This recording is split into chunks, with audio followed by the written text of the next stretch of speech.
C'est un témoignage exceptionnel, Zarifa Ghaffari, le combat d'une femme dans un monde d'hommes. L'Afghanistan est votre pays. Vous aviez 3 ans quand les talibans ont interdit aux filles d'aller à l'école. Vous aviez 6 ans lorsque les frappes américaines ont commencé. Et 24 ans, vous êtes devenue la première femme mère dans la région de Wardak, l'une des plus conservatrices du pays. Vous avez été l'objet de 3 tentatives de meurtre. Vous avez fui votre pays. Les talibans sont aujourd'hui aux mains de l'Afghanistan et vous témoignez dans ce livre exceptionnel qui est donc publié chez Lattès et qui fait l'objet d'une adaptation à travers un documentaire événement qui sera bientôt sur Netflix. Vous diriez aujourd'hui, Zarifa, vous êtes l'incarnation de la possibilité de la liberté en Afghanistan, la liberté pour les femmes. Vous y croyez encore ?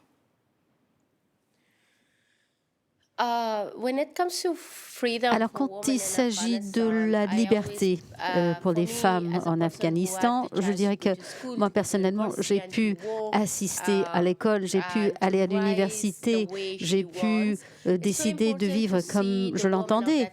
Mais c'est important de voir que les femmes puissent vivre de cette manière dans ce pays. Mais malheureusement, aujourd'hui, ce genre de femmes luttent, mais en fait, elles sont abandonnées. Les femmes ont vraiment une terrible situation pour leur vie.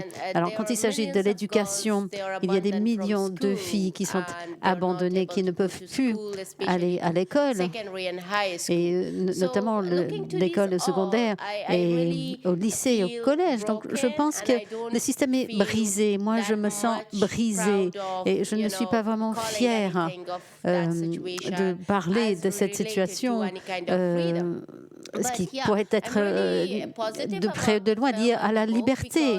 Mais quand on parle de la femme dans ce livre, ce n'est pas seulement l'histoire de ma vie. Je pense que vous avez dû le lire. C'est une histoire de 3 générations de femmes, ma grand-mère, ma mère et moi-même. Donc cela ouvre les yeux sur les vies des femmes dans ce pays. Et quand il s'agit du documentaire, c'est une vraie image, je dirais, une vraie image de l'Afghanistan, avec tant de divisions, tant de conflits.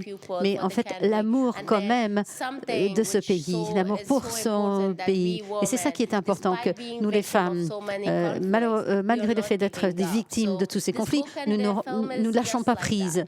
C'est ça le livre, c'est ça que ça représente. C'est un témoignage très, très fort, ce livre. Témoignage qu'est votre vie. Je le disais, vous allez devenir la première femme mère dans une région extrêmement conservatrice, mais vous allez être aussi la victime de 3 tentatives d'assassinat. Votre père sera tué. C'est une violence que vous allez connaître très jeune. Oui, c'est vrai, il n'y avait que des hommes, c'était totalement dominé par les hommes, cette province. Les femmes étaient subjuguées à la maison. Et donc, la province étant là, pour moi, d'être la première femme, la première mère, c'est vrai que c'était très difficile. C'était compliqué, mais il y avait aussi, il y a longtemps, une autre mère pendant la présidence de Hamid Karzai, Kadji Ahmadi, et donc je la connaissais, enfin j'avais connaissé son histoire, je me disais si elle y arrivait, pourquoi moi je n'arriverais pas? Donc il y a plusieurs raisons, je dirais. Si moi je voulais effectuer des changements, eh bien pourquoi pas lancer quelque chose? Je sais que partout dans le monde, tous les changements importants dans le monde ont lieu parce que des gens ont pris des risques pour y parvenir. Regardons Nelson Mandela, regardons Gandhi. Ils ont été emprisonnés pendant des années et des années. Ils ont vécu beaucoup de souffrances et des moments difficiles. Mais maintenant, le monde est fier d'eux et ils font partie de notre mémoire. Donc pour moi, il s'agit toujours d'effectuer des changements pour le mieux. Il faut changer parfois des situations au niveau de la racine, et cela ne peut arriver partout et où les femmes sont seulement des femmes au foyer. Eh bien, les changements ne peuvent pas avoir lieu. Donc c'est pour ça que c'était tellement important pour moi de me mettre debout, de démontrer le pouvoir des femmes. Et je suis ravie qu'au bout de 3 ans, quand j'ai quitté mon bureau, il y avait beaucoup de gens qui pleuraient. Oui, mais vous avez dû quitté ce pays de manière dramatique. Vous le racontez dans ce livre, avec tous les risques que ça comportait au moment du retour des talibans. Et vous assistez aujourd'hui à ce pays qui s'est renfermé, où les femmes ne peuvent plus aller à l'école à nouveau. C'est un retour en arrière. Oui, c'est tout à fait un retour en arrière. Mais en fait, c'est la même situation. C'est ce monde où on parle des gens des défenseurs des droits de l'homme, des gens qui se disent activistes et des défenseurs des femmes. Ce sont de bons slogans qu'on utilise. Mais je veux dire surtout l'ONU qui fête un événement à son siège à New York avec le titre « Soutien pour l'éducation », alors que en ce moment, il y a des millions et des millions de filles qui ne peuvent même pas aller à l'école en Afghanistan. Ce n'est pas comme si l'ONU ne savait pas. Ils savent très bien. Et ils regardent, ils observent tout ce qui se passe en Afghanistan. Donc, pour moi, dans cette situation, je pense que moi, je me sens vraiment brisée. Et cette sensation d'être brisée devient de plus en plus forte.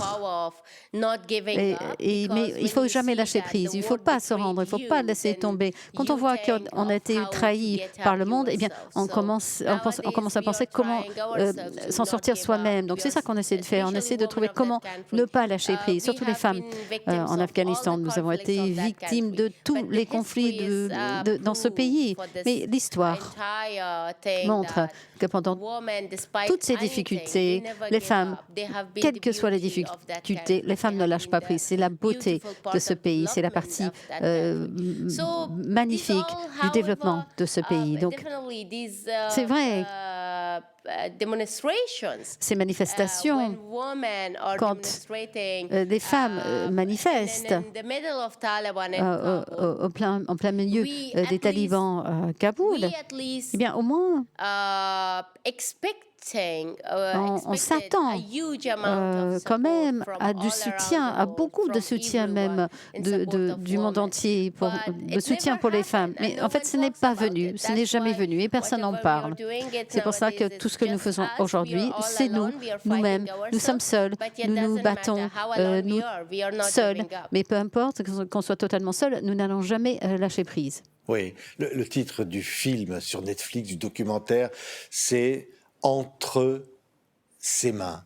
Entre vos mains. C'est qu'au fond, vous dites, cette situation-là, nous allons quand même la prendre entre nos mains. L'avenir de ce pays est entre nos mains, entre vos mains. Ah oui, tout à fait. L'avenir de ce pays est entre nos mains. Tout le monde. Et le documentaire, en fait, est une preuve que les gens qui veulent effectuer du changement, on peut. Et on peut créer et on peut aider. Nous sommes convaincus que l'Afghanistan a un avenir brillant, même si nous sommes totalement seuls. Nous avons été abandonnés par la communauté internationale. Il n'y a pas de voix qui nous soutient.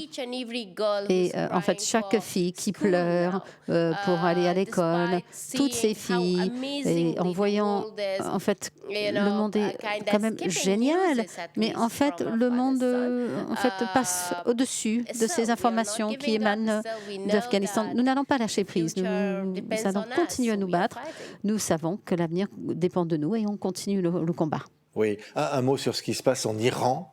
On parle beaucoup en ce moment, évidemment, de cette jeune femme qui a été tuée parce qu'elle ne portait pas son voile correctement en Iran. C'est une autre situation où ça vous fait penser à ce que vivent les femmes afghanes? À vrai dire, ce qui se passe en Iran, il s'agit de la liberté de choix, le droit de prendre ses propres choix. Et donc le combat est juste et je les soutiens et vraiment, j'admire ces femmes. Mais quand il s'agit de l'Afghanistan, dans un pays où une femme ne peut pas, une jeune fille ne peut pas aller à l'école primaire, alors comment on peut penser à ce qu'on porte? Le style, c'est moins important que ses propres droits, des droits fondamentaux. Qu'on se couvre, qu'on ne se couvre pas, c'est quelque chose qui viendrait plus tard. Mais les droits fondamentaux sont l'éducation, la nourriture, les droits humains, ce qui vous donne l'importance, ce qui vous donne le droit d'être un être humain, c'est la valeur de l'être humain. Donc, ces deux sujets sont un petit peu différents, pas totalement différents, mais différents. Mais quand il s'agit de la liberté de choisir, tout à fait, j'admire et je suis entièrement d'accord avec ces femmes en Iran, mais c'est vrai que le Taliban faisait la même chose. Ils obligent les femmes à porter les robes noires, l'hijab et tout ça. J'étais contre tout cela également. Et je suis contre le matin quand je reçois des tweets de tellement de personnes, et surtout des Français, des Françaises, qui me disent enlevez votre écharpe et puis après vous pourriez parler de la liberté. Alors, la liberté de choisir, j'aime beaucoup cette écharpe. Ma grand-mère l'a portée et mon arrière-grand-mère l'a portée aussi. Donc c'est en leur mémoire que je porte. Et c'est ma culture, l'histoire de la femme dans ce pays, on a toujours porté ce genre d'écharpe. Eh bien, jamais.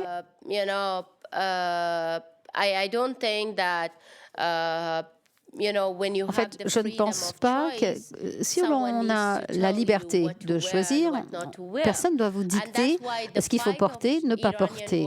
Et c'est pour ça que le combat des femmes iraniennes, c'est vraiment très bien, c'est super, et elles font, le combat est juste, elles font ce qu'il faudrait. Je les soutiens, je les encourage à aller encore plus loin, parce que pour moi, les personnes, ce foulard, je l'ai, je porte, j'ai cette couleur. C'est un pays qui a beaucoup de couleurs et c'est un pays qui est très joli. Et ce foulard qui est très joli, je le porte. Mais les burqas, ça ne fait pas partie de ma culture. Mais les talibans obligent les femmes à porter les burqas. Donc, les talibans, le gouvernement iranien, les deux, je pense qu'ils ont tort.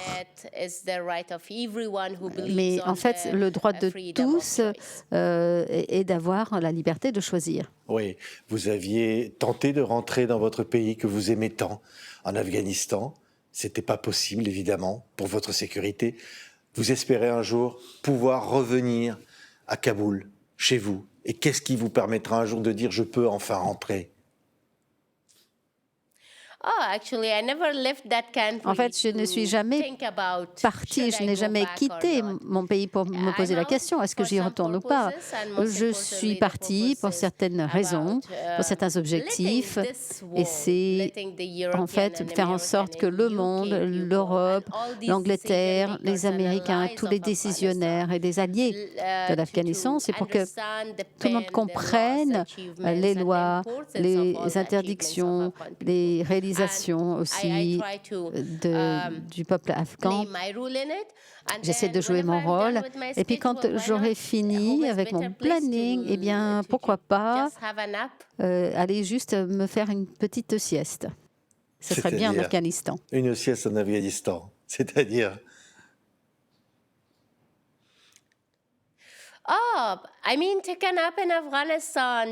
Eh bien, faire une sieste en haut d'une montagne, c'est-à-dire avoir juste un petit tapis et je m'assois, je m'allonge, je profite du beau temps en Afghanistan.